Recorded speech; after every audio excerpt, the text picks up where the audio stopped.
Hey, it's Craig Syracusa, and welcome to another episode of Walk in Faith, the show where we go beyond the image and we discover who our guests really are. You might know them from TV, the big screen, or even the world of sports, but do we really know who they are as a person? Do we know what motivates them? Do we know what inspires them? Well, that's what we're here to find out. Today I had the privilege to talk to Jason Jones, a man who has dedicated his life to protecting the lives of the vulnerable and the voiceless through his films and other works. Come walk with us.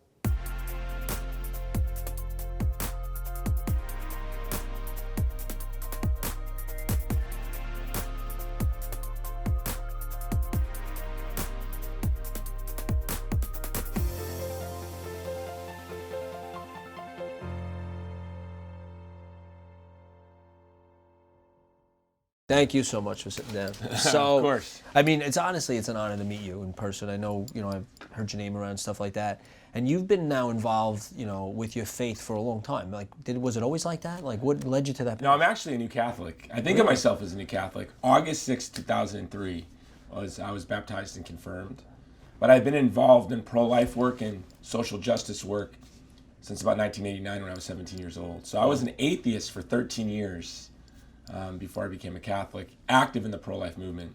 Now, were you inspired or were you influenced by somebody to join the Catholic faith? Like, how did that come about? Well, sort of my involvement in the pro-life movement, when I was 16 years old, my high school girlfriend got pregnant, so I dropped out of high school and joined the Army on my birthday, the day I turned 17. When I was in basic training, her father forced her to have an abortion. Wow. That was the inciting incident that sort of took me out of the ordinary world and this world I live in now, that woke me up to sort of the threats to human dignity. So as a young 17-year-old atheist, I committed my life to ending abortion. Then as a young infantryman, as a young soldier, on a deployment where I saw a father with a very sick child, I kind of saw the connection to the frailty of human life. And it was then, as an infantryman, as a young infantryman, I said, I want to spend the rest of my life defending the vulnerable from the violent and leveraging my privileges that I have as an American to defend the weak.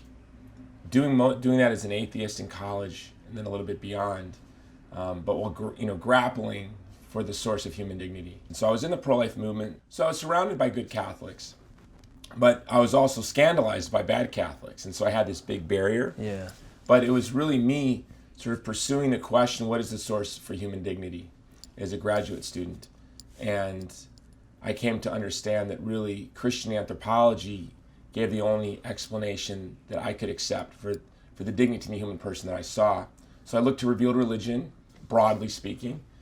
I looked at the Jewish scriptures. I read the Quran actually first. I was such an anti-Christian bigot that I read the Quran before I even looked to the New Testament or to the Jewish scriptures. But it was in reading the Bible, I became a Christian in Isaiah 53. Wow. And I became a Catholic in the Church Fathers. And you mentioned earlier about ending abortion, and you said you one of your life missions is to end abortion. How is that? Is it possible? Oh, it's done. How? It's happening. Well, we're seeing it happen before our very eyes. In fact, it's going to happen. It has to happen. This is the Catholic moment, really, especially since Vatican II. This is the age of the laity. The Church speaks clearly. Like what we're doing right here. Yeah.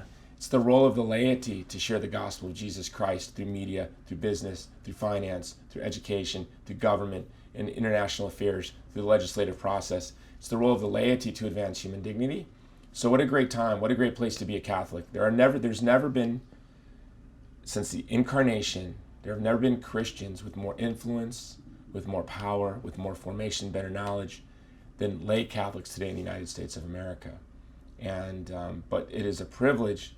But there's a severe duty because we see these horrible ideologies of evil battering the vulnerable, from Mosul to Manhattan.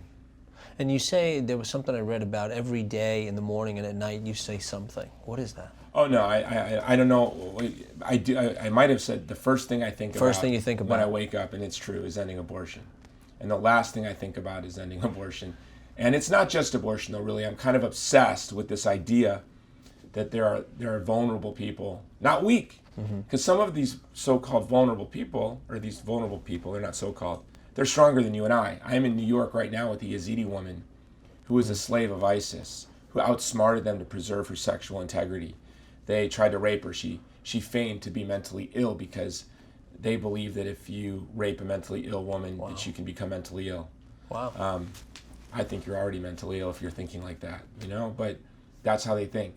So she outsmarted ISIS, and she suffered being electrocuted, having her feet cut, doing surgery on her. They wrapped her up in a blanket and kept her wrapped up like handcuffs in this like rug for 2 days. Well, they sold her as a slave, and she went from country to country. And she's a very smart woman, even though she's illiterate, even in her own language. She's a very strong woman, but she's vulnerable. Now, you take the strongest swimmer in the world, you throw them in the middle of the ocean, they can drown. Now you put me in a boat, and I can row up to them and help them, but that doesn't mean I'm stronger than they are. It just means I'm in a boat. Yeah. Well, as Americans, we were born in a boat. And so we have a duty, I think, to paddle, to help those that have been thrown into the ocean. I want to get into that in a minute, but now one thing, how did you get involved in Crescendo? That was the first time I think I was introduced to who you are, and one of the first short films I've seen. Well, how did you get introduced to that, and why? Well, so Crescendo is really the fruit of Bella. We made a film called Bella, and we were receiving so many letters from women who saw Bella, and they were going to have an abortion, and they kept their baby, and they wrote us letters. And I thought, I want a film that we can share on social media, that young people can email around or post on Facebook. And I also wanted a film that we could publicly screen for free. So I had a whiteboard with Jennifer Cadena, who is an actress and the co-founder of Movie to Movement with me. She's a Colombian actress. And I wrote on a board, I heard that the cathedrals in Europe were built to last until our Lord returned. Wow. And I said to Jenny, do you know we're going to end abortion in America in our lifetime? But ideologies of evil always have a way of coming back around. I want to advance the dignity of the human person and the child in the womb for the rest of human history. I want a work of art like the cathedrals that will be here when our Lord returns. And we had a whiteboard, and I wrote on the whiteboard. I didn't know the name of the film, and I just put the goal, which was a movie that transcends culture and time. And then I put a film that would be useful today. And we knew we needed to find a story that was true, that transcended culture and time. And then we put that it would have true story. We put on the board that we would have a big budget, that we would shoot on film, that it would look as beautiful as any film you've ever seen. And we'd win big film festivals to give it credibility. And we were asking all these writer friends of mine, some of them quite famous, to come up with a script that said, it has to transcend culture, transcend time. And I got all these kind of scripts, and I'm like, meh. And a young man came to me who was in a bad situation, and he needed help. And I said, I don't know what to tell you. And I wanted to comfort him. Yeah. I'm like, but if you can write a script that promotes the dignity of the child in the womb in a way that transcends culture and time, we'll give you a big budget so you can produce this and direct a beautiful movie. We'll let you direct it if you can write it, and we'll get a big budget, and you can put that on your reel and you get your career going. He's like, okay, brother, thank you. He's from Mexico. He's like, okay, brother, thank you, and he hugs me. 2 weeks later, he comes and he drops Crescendo on my desk, and I didn't read it for a couple of days because I didn't want to have to tell him I didn't like it. And I read it. I said, this is better than I could have ever imagined. And Beethoven, he was created in the image and likeness of God, but Crescendo is the story of his mother's fight to whether or not she's going to keep him.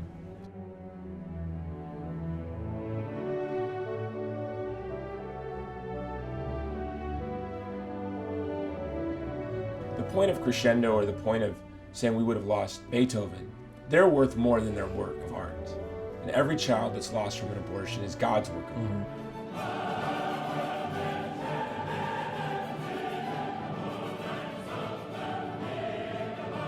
But what we know as Catholics is that each and every human being is worthy of protection, because they have this beautiful dignity and worth that it's our duty to share that with the world. And you've met a lot of women and families, I'm assuming, that went through this. Is there a similar reason why people have abortions? And afterwards, do they have like some sort of, do they feel upset about it or shame, or do they share some sort of emotion? Or because I've never really met too many women that have went through abortions. Well, because I'm very open about, and you just don't know it. You've met a lot of women who've gone through abortions. 1 out of 3 American women have gone through abortions. So because I'm very open with my story, people come and share with me their stories. So I hear stories almost every day from people who come up to me, thank me for what I'm doing, and then share with me their story. You know, our society lies. Any young woman who chooses to have an abortion is a victim of the culture of death, just like her child. An abortion is a desperate act.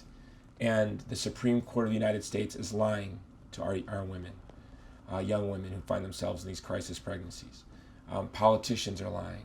Priests and bishops who don't speak about abortion or minimize what abortion is are lying.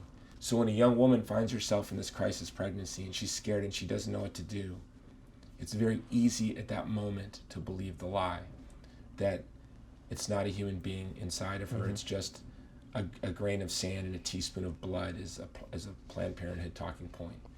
And of course we know that's not the reality. Also, the other lie is once you have the abortion, it's like it never happened.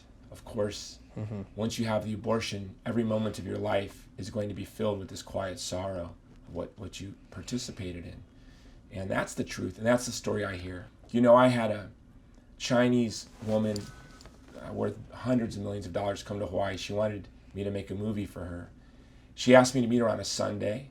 I can be very salty sometimes, you know, and I didn't want to meet her because I'd been traveling, and she insisted, and I'm thinking, I'm going to meet her. I pitched her this movie. She's checking her phone the whole time, playing with her fancy purse, and I got really angry. And I said, you know what? And I put this movie aside that was sort of not political, and I had a pro-life movie, and I said, I'm not really interested in movies. What I'm interested in is ending abortion, ending the one-child policy in China. And I spilled out my whole mission. Wow. And I was trying to be kind of rude. And I said, my mission is to promote the incomparable dignity of the human person, to end abortion, da-da-da-da-da. She begins to cry. Wow. And she falls into my arms. This very wealthy, kind of cold, stoic Chinese woman from China comes to Hawaii. She's very stoic. She falls into my arms crying. And she tells me of her forced abortion. She never had any kids. Her administrative district had only so many permits for that year. They had all been allocated, so there were none left. So even though it was her first pregnancy, she couldn't have that child, and she had to have an abortion. And that procedure destroyed her ability to reproduce. So here was this woman in her 40s. You know, when I first come to meet her, she's very cold. I think she's very snooty, full of herself.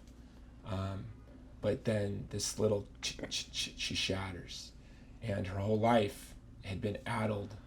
Her whole life was sorrowful because of this abortion. Wow. We'll talk more with Jason Jones right after this. Stay with us.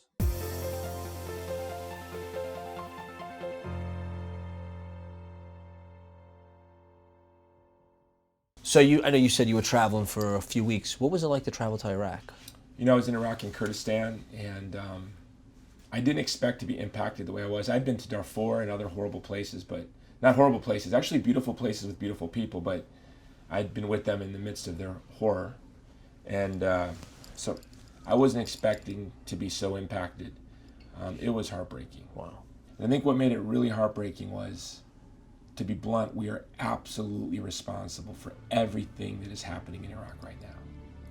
I publicly opposed invading Iraq, and I think it was a big mistake. I think it met all of the criteria for just war except for likelihood of success, because I don't think I didn't think, and now we know it's a fact, the American people had the fortitude to finish the job. We left Iraq against even the patriarchs and the bishops from the region who were begging us not to leave. And as soon as we left, everything that we thought was going to happen happened. Just the genocide of the Chaldeans, the Assyrians, the Yazidi, the Kakai, the Zoroastrians, the Sabbateans, these beautiful, ancient little communities were shattered and destroyed and suffered the worst kind of genocides because of what we did. What other stories? Because I know I look at photos, I read articles, and you know, there's a connection, but there's no emotional connection, right? Can you tell me a story, like just a small story I'll share about with you someone? kind of an interesting story. I would say that two stories I'd like to share. I'd like the folks to know about. One was I had an Iraqi Arab with me. I was with Kurds and Yazidis and Arabs. And this was an Iraqi Arab, a Muslim, and we were driving, and we went up to the front lines with ISIS. And a young girl had recently been just returned to her father. And he, being a Muslim, he was so happy, he said a prayer, something like, Inshallah. And the little girl ran from him and began to cry. And then a Kurdish Muslim had to say to him, "Sir, please don't say that around this young woman. It reminds her of ISIS. Wow.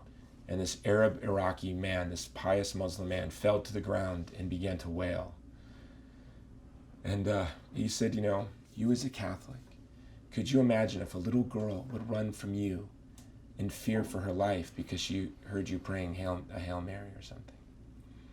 And I just saw how heartbroken this Muslim man was. Another story is I went to a refugee camp. It was the week that Trump was being sworn in. And everywhere I went, they were yelling and singing, Trump, Trump, Trump, all these Muslim men. And I'm a little confused from the way the American mainstream media portrays it.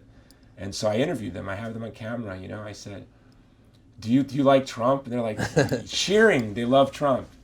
And I'm like, well, do you think he doesn't like Muslims? And they're like, no, why would you say that? He loves us. That's why he's going to come kill ISIS. And so I'm interviewing them. They go, and I said, but what do you think about the Muslim travel ban? And this man looked at me confused. He goes, my home is down that road, just down that road, 12 miles. Do you think I want to go to America? This is through his interpreter. Yeah. I want to go down that road to my home. And then I asked them, so that was interesting to me. And then I asked them through the interpreter, I said, how hard would it be to vet the people in this camp for the ideology of ISIS? And they laughed, And they said, well, of course, nobody in this camp has the ideology of ISIS. But then, of course, we don't want to be vetted because we don't want to go to your country. We want to stay here. And then I said, well, I asked a tougher question. I said, how many of the military-age men here do you think have been damaged by the war? And even though they don't have the ideology of ISIS, that if they went to the United States, could pose a danger to the American people. And they thought about it, and they were thoughtful and said, I think it would be dangerous to America.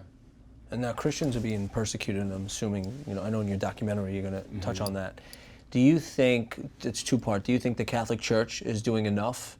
And do you think, because some Christians would say, well, that's not that it's not their problem, but, this is, 5,000 miles away, and they sort of justify their inaction by saying, this is so far away. Do you think the Christians in general should speak up more in the Catholic Church? No, you asked the question, so can I give you the blunt answer? Have you ever heard a prayer of the faithful at your church that named the Chaldeans, the Assyrians, or the Yazidis, or the Nuba, or the Coptics by name? Not in my church, no. I've never heard it. I've never. We are not doing near enough. I mean, the least we can do is pray for these communities by name. The least we can do is think about them, talk about them. It's hard. It's not pleasant. I just did 4 hours on the Eric Metaxas show. Yesterday, he gave us 4 hours with the Yazidi. And I know he was thinking, I'm not going to have a single listener at the end of this 4 hours because it was so depressing. So we have to find creative ways to get the message out there, because people, they either I know, and I've heard enough, or I don't want to know because I don't want to know. If I wanted to know, I'd know, and I really don't want to know. And it's because they do feel powerless.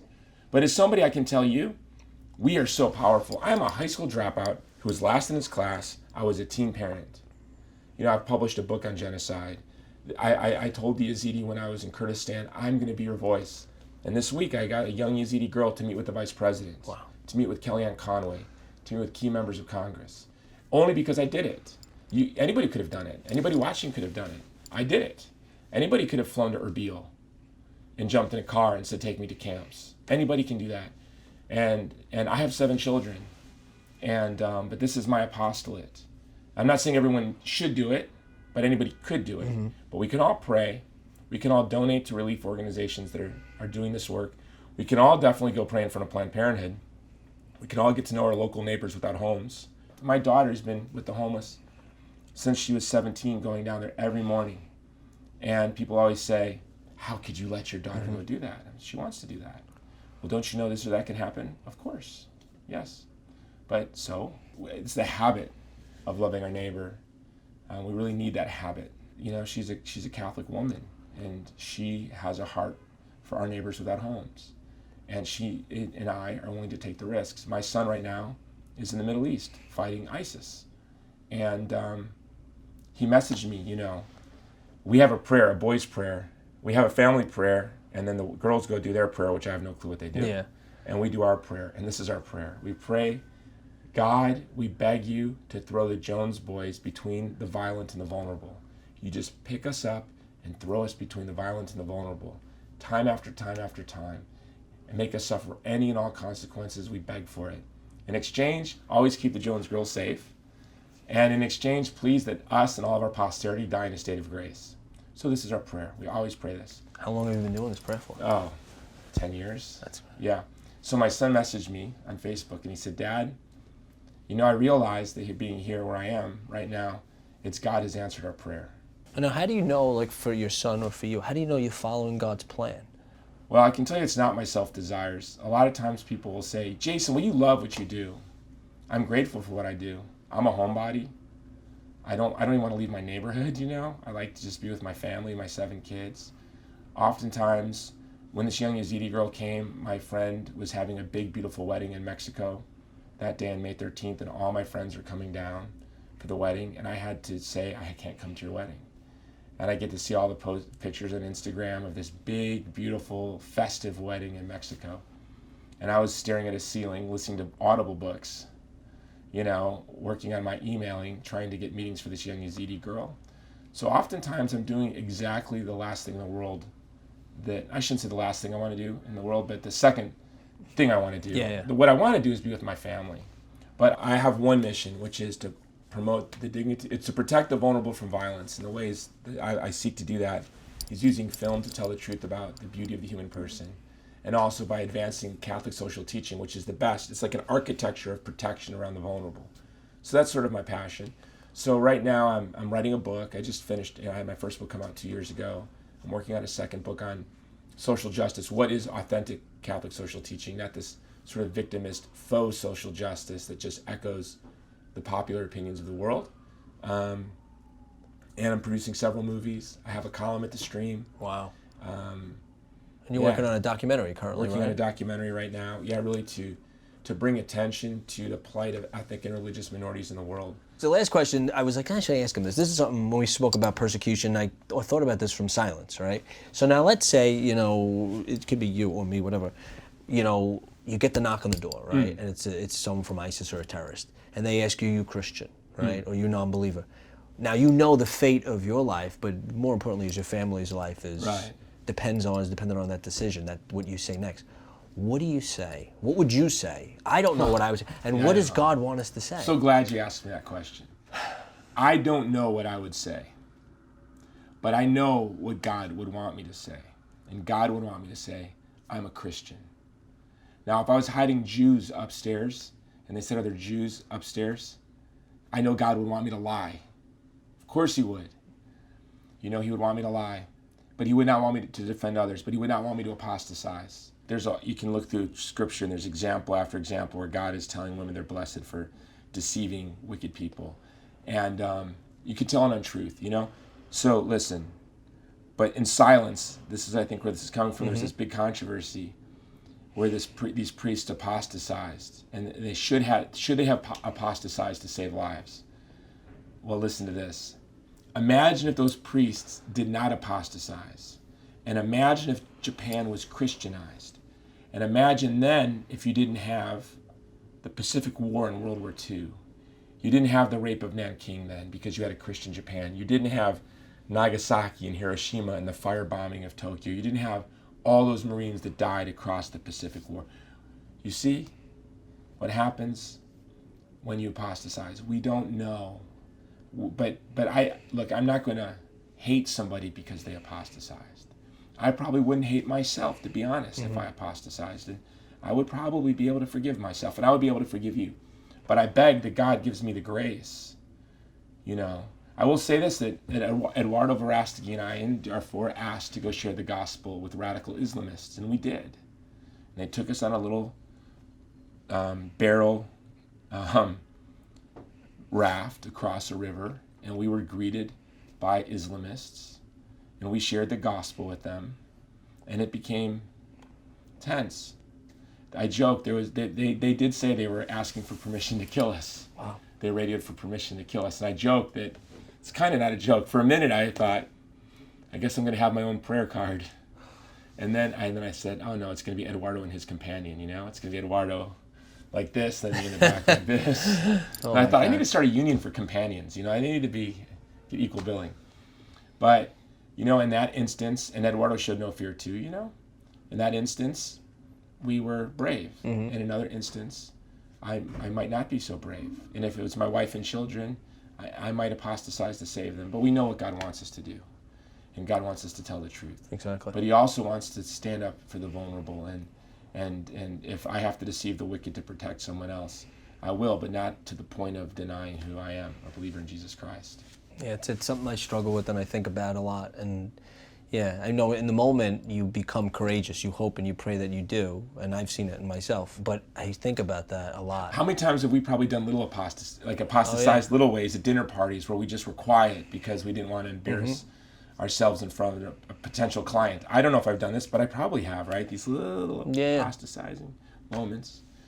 We need to be very charitable with other people, even ourselves, but we shouldn't, deny truth, and we shouldn't deny sin too. Denying the reality of sin isn't an act of charity. And one thing, I don't think we should wait for opportunities like Ash Wednesday to talk about our faith. What about every other day? Why can't we just post and talk about our faith? I wear pro-life t-shirts. Yeah, every day. Every day I wear I was pro-life wondering, t-shirts. what is that? And then there were none. This happens to be. What brand? What is that? This is Abby Johnson's ministry. Okay. What I love about this ministry is we should evangelize our tribe, right? Everyone should focus on their tribe. She is a former abortion industry worker. So what Abby Johnson is trying to do, because she loves women and men trapped in the abortion industry, she's trying to get them out of the abortion industry. She understands how they think, because she was one of them. And then there were none. To me, it's one of the most creative organizations. But every day I wear a pro-life shirt. Every day. My friends tease me about it. But they go, don't you own any other kind of clothes? I do. If you want me to wear a suit, you have to pay me to come give a speech or something. Yeah. But now, how could people find your website? How could people so our website is movie2movement.com. Okay. Movie2movement.com. And the mission of Movie to Movement is to promote the incomparable dignity of the human person through film, and to protect the vulnerable from violence through art.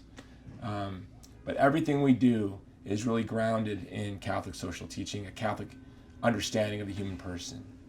We just use, instead of brochures, people go, I don't get your apostolate. Yeah, you get it, it's easy. Instead of printing brochures, we make movies. Yeah. I like that. Yeah.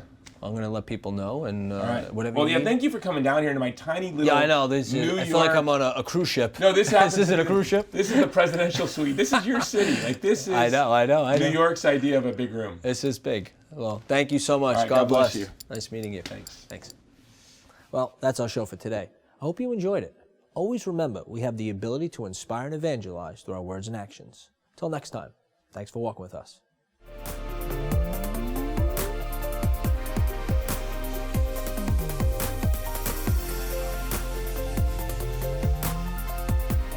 Hey, I know you probably noticed my ring. If you would like your own ring and you would like to walk in faith along with us, please contact us. Our information's on the bottom and we'll send you a ring for free. Thanks. God bless.